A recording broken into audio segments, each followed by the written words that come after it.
Hey, what's up? Welcome back to the next episode of Random Riffs, where I'm going to teach you a famous guitar riff. We're going to break it down. I'm going to show you which notes to play, the best pick direction, the best fingerings to use, and this way just make it super easy for you to nail the riff. So today we're going to be taking a look at a riff from the song Crazy Train by Ozzy Osbourne, and let's get into it. Okay, so before we get into it, I'm actually going to play it for you, but I actually don't want you to look at this part just yet. Alright, so the first part's going to go like this.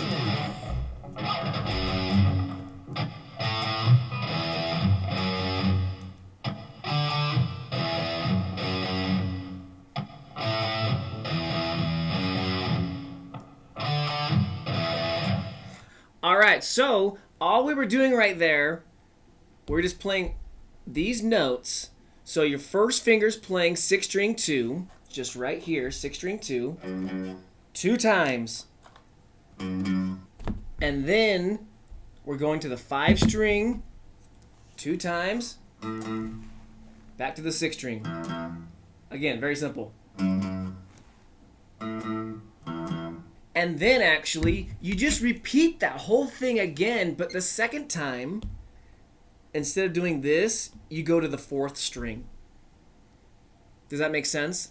So as far as your fingers, we're just using your first finger right there, hence the ones, and then 5 string back to the 6 string, then you're going repeat, now you're on the 4th string twice, 2 zeros, then the 6th string. And then this guy says go back and do everything one more time. Okay, so now you have that information. Let me play it again. Nice and slow. Maybe you can do it with me here. And then turn off the distortion. So it goes like this. And actually, we're only going to be using down picks for this one. So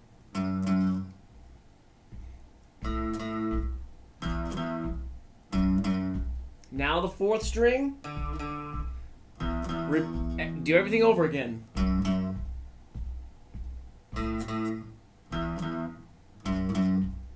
4th string. Oop, you couldn't see my hand. That's it.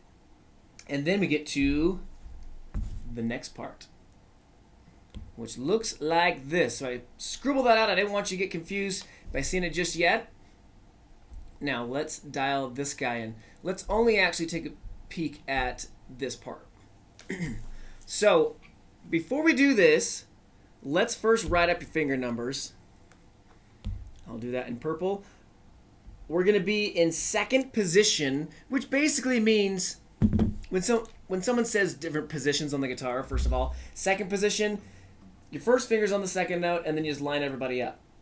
5th position, 5th, line everybody up. That's all that means. All right, so we're in 2nd position. So every 2 is going to be your first finger. That's going to be your ring finger, 4th finger, ring finger. Let's do just that. So we're going to go like this.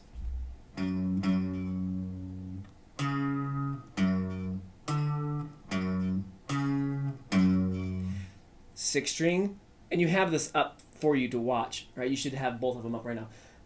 2, 2, 5 string 4, boom, back to the 2, to the 5, to the 2, to the 4.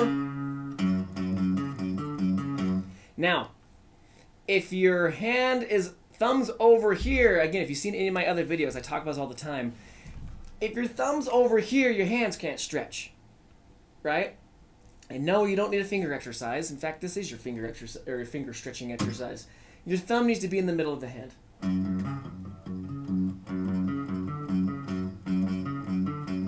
Make sense? Guitar's also going up. You see that? It's not going down, and you're like, my hand doesn't stretch. Okay? As far as your pick direction go, on this song, I'd actually recommend doing everything down picks. You could get away with doing some up picks, but I think that would just make things a bit more difficult. Just do everything down picks. Alright, so we got that part. Now let's take a peek at this. We're going to stay in 2nd position. So this is going to be first finger, ring finger, that's a weird 3, and ring finger. And that's going to go like this.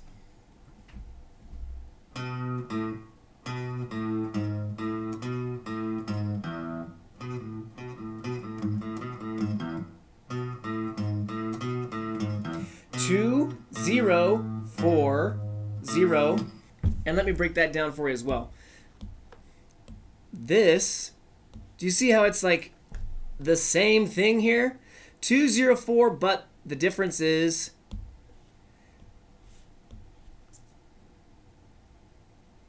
one note.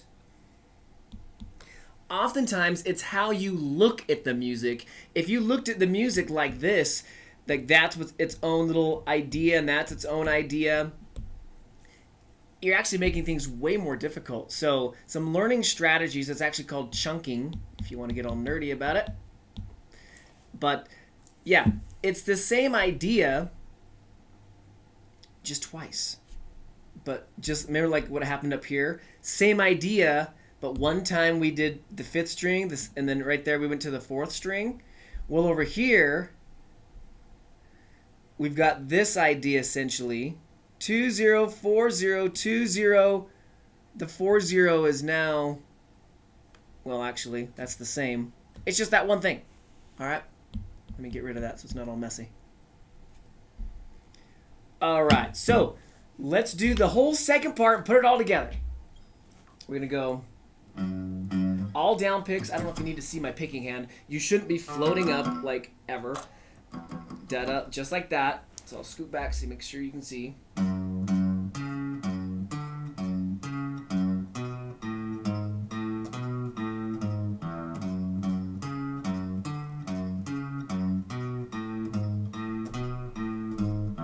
Does that make sense? So now you're going to do the whole thing again.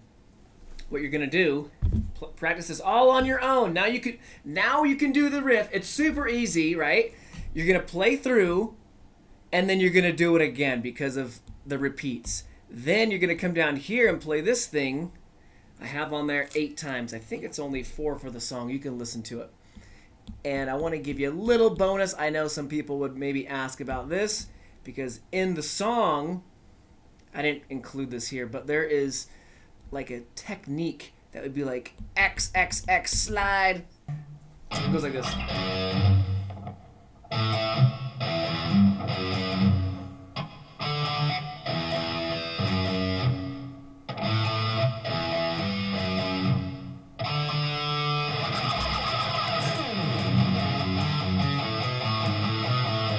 All right, so that you can do that 2 ways. One, you can just do the pick slide like this. Or, I think I just hit the wrong string there. Okay. Or you could do what I just did, and you're going to turn it on its side. Right, that's a pick slide. You could actually, it's a more advanced one. So, I'm getting off camera here. I'm messing myself up.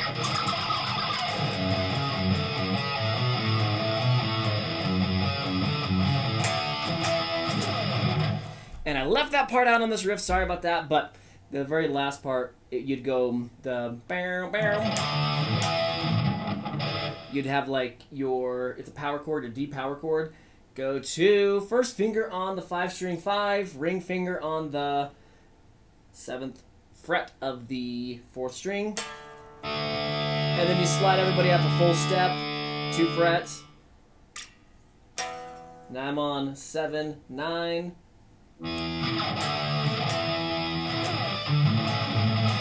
And then you do that part. That's not part of this lesson. Okay, so there you have it. There is Crazy Train. We learned the full intro. There's 2 parts to the intro, and I hope I broke that down well enough for you, where we went section by section, getting some repetitions. Now you know the notes to play, the fingers to use, the pick direction, and I even threw in a cool little technique that's used in that riff. So if you have any questions on it, let me know in the comment section below. And if you would like if you have a recommendation for another riff, go ahead and post it up, and I'll put that at the top of my list. But until next time, bye.